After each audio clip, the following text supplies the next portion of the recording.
The following teaching is possible thanks to the friends and partners of Spirit and Truth Fellowship International.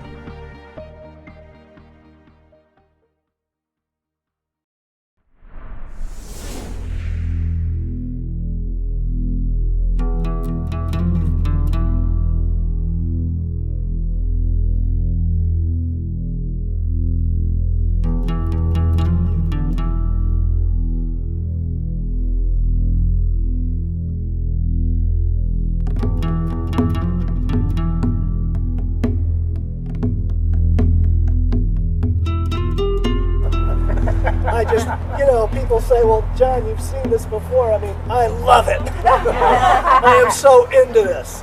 This is like the soil. This is it. You know what they call this?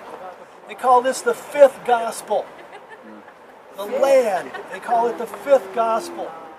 Oh. Because everything knows, why did Jonah come here? Why did Solomon have the logs brought here and not 15 miles up the coast? It's because of what's here, geophysically. And so the land is known in Israel as the fifth gospel. And that's one of the things that I tell people, you will never read the Bible the same again. And the more places that we can see, the more impact that'll have. You just never read it the same again, because there's a sunesis, there's an understanding that comes together. When you stand here and you look at the Mediterranean coast, it's tough to see right now. You can't see the little piece of the seaport that was here in Jonah's day, for example. But to know that it was here and to know why, these things are just fabulous. They're just off the charts. Let's take a look at a couple things that happened here. Take your scripture, if you brought it, and go to 2 Chronicles. And right in verse 1 it says, Solomon gave orders to build a temple for the name of the Lord, the name of Yahweh. Now, Solomon is about 970 years before Christ, so we're talking about 2,970 years ago, right at the cusp of 3,000 years ago. Solomon, 45 miles or so to the west, gave an order that he wanted to build a temple. And he conscripted 70,000 men as carriers, and 80,000 as stonecutters in the hills, and 3,600 as foremen over them. Now notice that 70,000 of them are what? They're carriers. Now there's a lot of stuff that needs to be carried around in Jerusalem, but he's gonna build this temple, and he's gonna build a royal palace. He conscripts these 70,000 guys. He sends off to Hiram, king of Tyre, and if you go to verse 11, it says, Hiram, king of Tyre. Now, Tyre is to the north considerably. From Joppa, you go 30 miles up the coast to Caesarea, then another 30 or so to Mount Carmel. Then above Mount Carmel, you go to way north of Israel, and you get to Tyre. And that's where Hiram was king of Tyre, which at that time would be the king of Lebanon. So, you've heard of the cedars of Lebanon? Yeah. Okay, that's what we're dealing with. Now, why is it the cedars of Lebanon and not the cedars of Israel?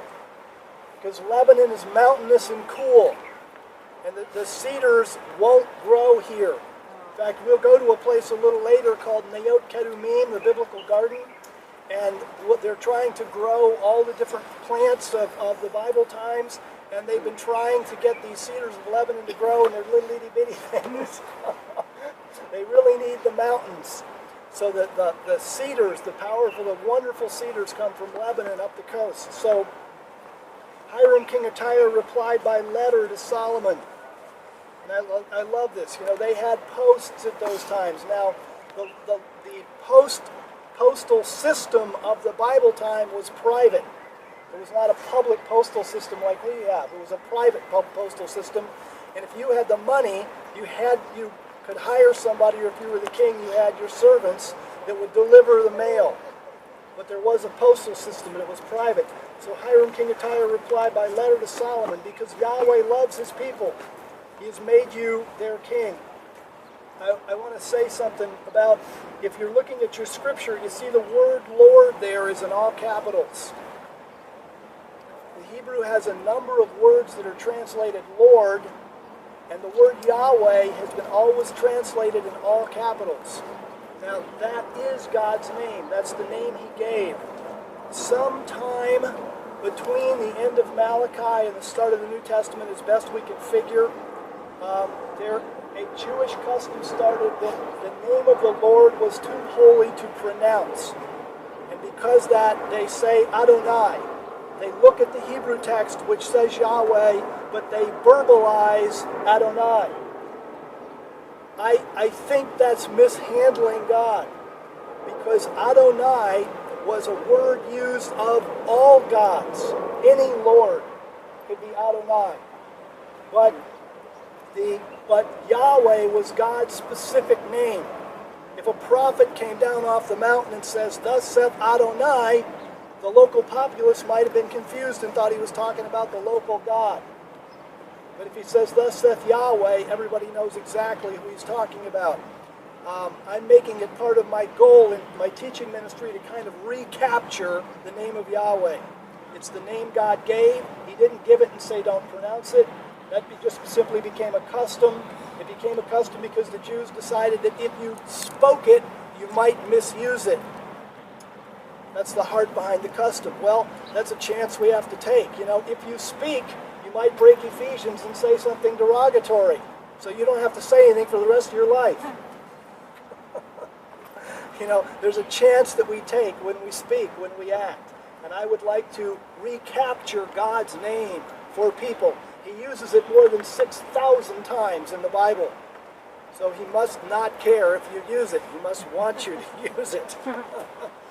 And so it's interesting to me that this pagan, if you will, this king of Tyre up in Lebanon wrote and recognized it was because Yahweh loved his people that he made Solomon king and gave him so much wisdom.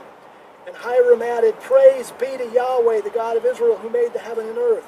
He's given King David a wise son, endowed with intelligence and discernment, who will build a temple for Yahweh and a palace for himself. I'm sending you Huram Abi, a man of great skill, whose mother was from Dan and whose father from Tyre. He's trained to work in gold and silver, bronze and iron, stone and wood, with purple and blue and crimson yarn and fine linen." This guy was a serious craftsman. He's experienced in all kinds of engravings and can execute any design given to him. He'll work with your craftsmen and with those of my lord, David, your father. Verse 15. "Now let my lord send his servants the wheat and barley and the olive oil and the wine he promised." In other words, this is part of what Solomon was paying for the wood. Wheat, barley, olive oil, wine. Verse 16, "We will cut all the logs from Lebanon that you need, and will float them in rafts by sea down to very close to where you're sitting, old Joppa." They would have come up within a half a mile or so, one way or the other, of right here. Those logs would. Now, he's got to get these huge cedar logs uphill to Jerusalem. And how many carriers does he have? He's got 70,000. Now, some of those are going to be employed in Jerusalem, obviously. But do you think he's got the manpower to do it? Sure he does, and he did. But the logs would come here, again, the fifth gospel, the land, because this is where the geography dictated that it could be done. Let's go to Jonah, chapter 1.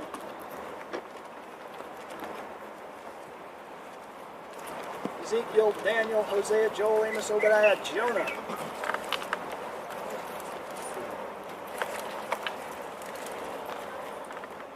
Jonah lived a couple hundred years after Solomon.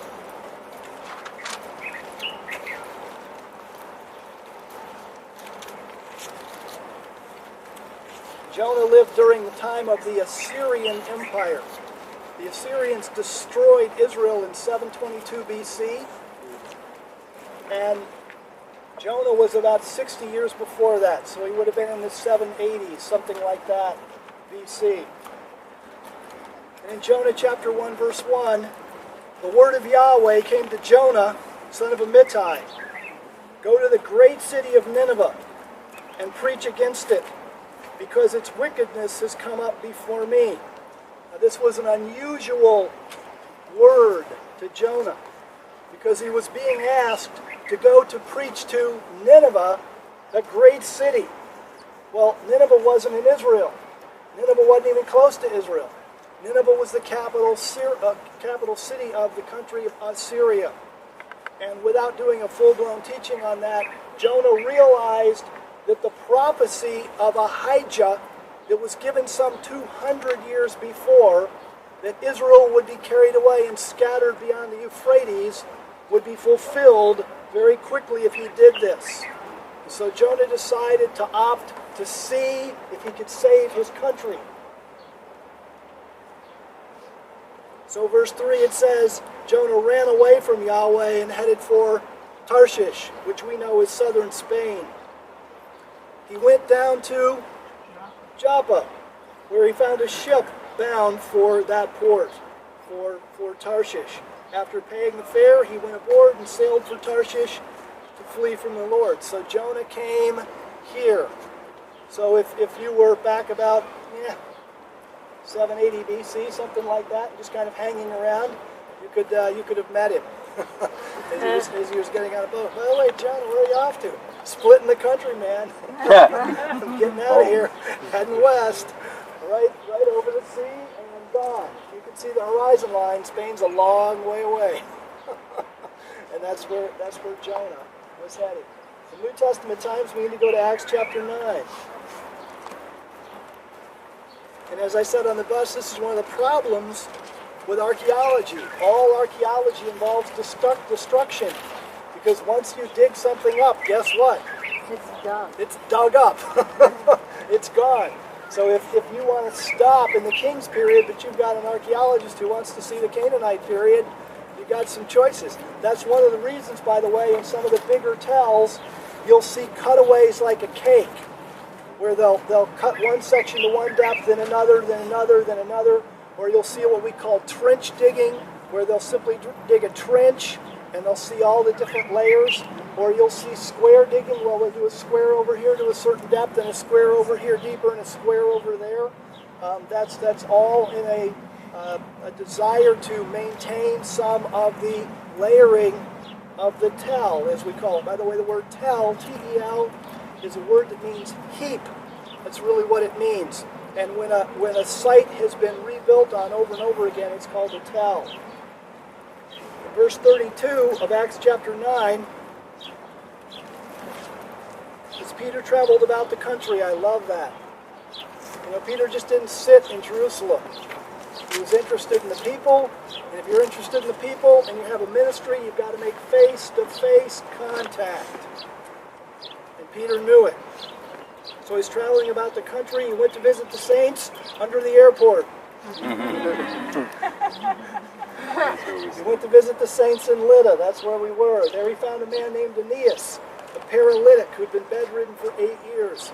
Aeneas, Peter said to him, Jesus Christ heals you, and it's still Jesus Christ that's supplying the power for healing. Get up and take care of your mat. Immediately Aeneas got up. All those who lived in Lydda and Sharon was probably a little town around that area whose place has now been lost. We'll read a lot of sites in the scripture that we can't locate geographically. Sharon would have been a little town, a small town, and just gone. Identity never preserved. So we don't really know where it was. Saw him and turned to the Lord.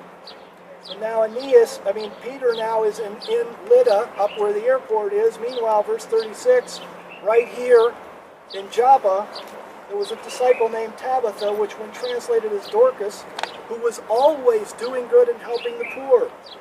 About that time she became sick and died, and her body was washed and placed in an upstairs room.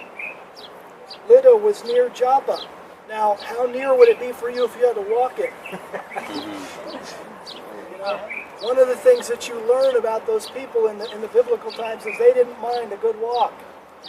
I mean, those guys, when the angel showed up to Cornelius, he didn't say, gosh, wow, it's a long way to Caesarea, 30 miles, that's going to take him a day and a half of solid walking. He just said, hey, front and center, 2 guys, 30 miles, there you go, do it. I mean, they walked everywhere. So for us today, it'd be like, walk to Lydda. but for those guys, it was no big deal. It was close.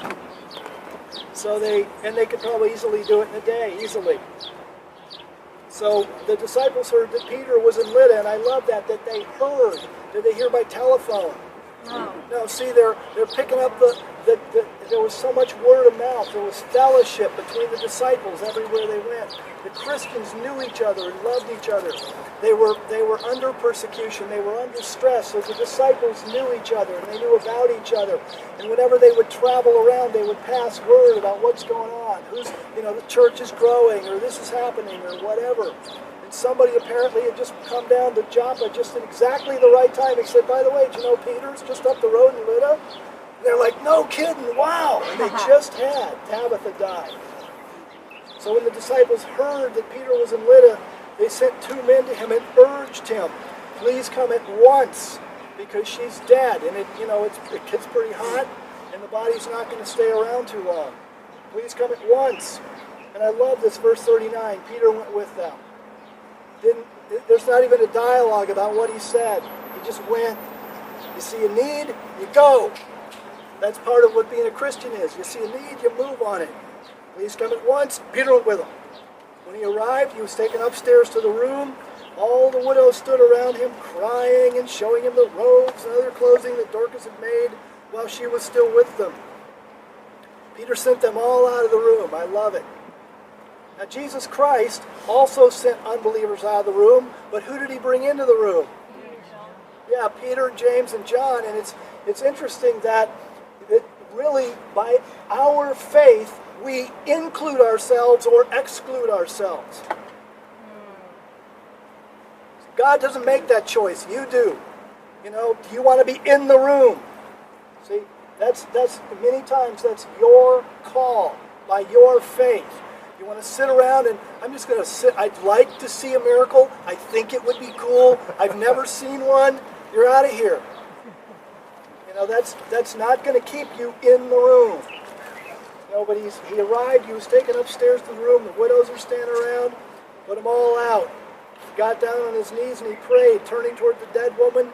He said, and I love that he spoke out loud. Could she hear him? No. But we're talking about spiritual realities. Spiritual truth, spiritual verities. I don't care if we can't see God, He's real. I don't care if we can't see Jesus, He's real. I don't care if we can't see demons, they're real. And they hear, and they understand, and they know about authority. And Peter spoke to that dead body because there's ears that are listening. And he said, Tabitha, get up. She opened her eyes, and seeing Peter, what did she do? Sat up. He took her by the hand, helped her to her feet, called the believers and the widows, and presented her to them alive. This became known all over Joppa, and many people did what? Believed in the Lord, and I love that. So many times today, somebody comes to your church, they hear speaking in tongues, they're like, that's interesting, and then they leave. The reason for signs, miracles, and wonders is God waving a flag and saying, yo, hey, I'm for real. And then we're supposed to use our brains to figure out what is real. Shading my voice.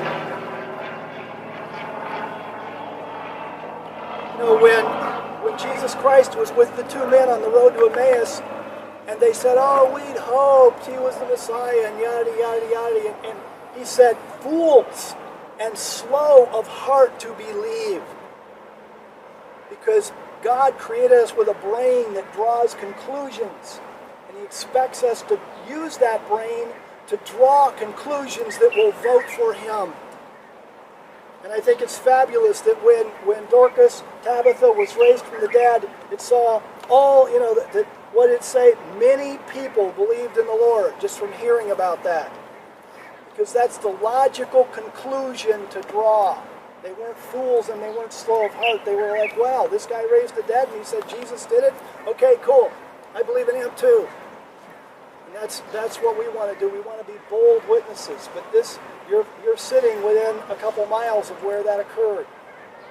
If we wanted to go one further, I just closed my Bible, but very quickly, we want to go a little further. In Acts chapter 10, verse 1, 30 miles up the coast, you've got in Caesarea, there was a man named Cornelius. But in verse 9, About noon the following day, as they were on their journey and approached the city, Peter went up on the roof to pray. What city is Peter in? Joppa, right here. You know, many times we read about the great sheet being let down from heaven. Simon's house was by the seaside. Here we are, right by the seaside. That great sheet that literally changed history and brought Gentiles into the body of Christ, right here. And what a blessing to be here and to know. You know, thank God that Peter responded to the word of the Lord. I don't know what that does for you, but boy, whew, that turns me on. You know, Lord, I want to respond to the word of the Lord like that. And I know sometimes I'm thick-skinned, hard-headed, selfish. I know I've got problems I'm working on. Sure, we all do. But I know what I want. And I know how to get it by studying, continuing to stay in the Word. Continue. Stay faithful and don't give up on myself. Keep pounding away. It's fabulous. Verse 10, he became hungry, he wanted something to eat. While the meal was being prepared, he fell into a trance. Not a trance, for Pete's sake. It's a bad translation. It means that he fell into a state that God could give him visual revelation. Fortunately, there aren't a whole lot of English and Greek words that mean that. So they use the closest thing they've got available. He was getting visual revelation. He saw heaven open. Now, it didn't actually open or everybody else would have seen it. But he saw it by revelation. Heaven open. Something like a large sheet being let down to earth by its four corners. Contained all kinds of four-footed animals as well as reptiles of the earth and beasts of the air. And a voice told him, "Get up, Peter, kill and eat." Surely not, Lord. I love this. You know, isn't there a verse that says, test the spirits? Absolutely. I mean, if this voice was really from God, it's commanding him to do something that God, thousands of years ago, under Moses, specifically said, don't do. This is a 180-degree reversal of the revelation of Moses. So you want to be darned, the revelation of Moses has been around a long time and been proven solid as a rock over and over again. You're going to change the revelation of Moses, then you better darn well be sure of what you're doing. So he says, look, not so, Lord. Peter replied, surely not. I've never eaten anything impure or unclean. The voice spoke to him a second time. This happened 3 times, verse 16. And in verse 17, while Peter was wondering about the meaning of the vision, the men sent from Cornelius, who would be Gentiles, found out where Simon's house was and stopped at the gate. They called out, asking if Simon, who was known as Peter, was staying there. While Peter was still thinking about the vision, the Spirit said to him, Simon, 3 men are looking for you, so get up and go downstairs. Do not hesitate to go with them, for I have sent them. Peter went down and said to the men, I'm the one you're looking for. Why have you come? The men replied, we've come from Cornelius the centurion. Bold as brass, even though they knew it would probably hit Peter funny. I mean, to walk up, we're coming from the centurion. They would have known that would have hit Peter really strange, but bold as brass with it. He's a righteous and God-fearing man who's respected by all the Jewish people. The holy angel told him to have you come to his house so he can hear what you have to say.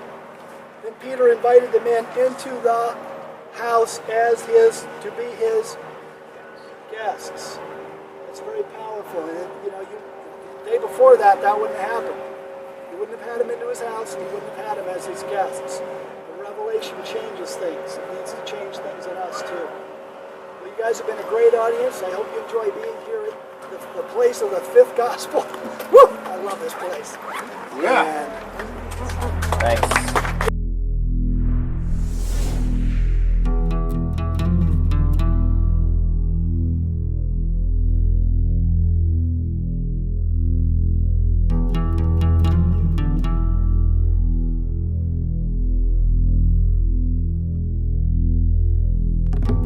Thank you.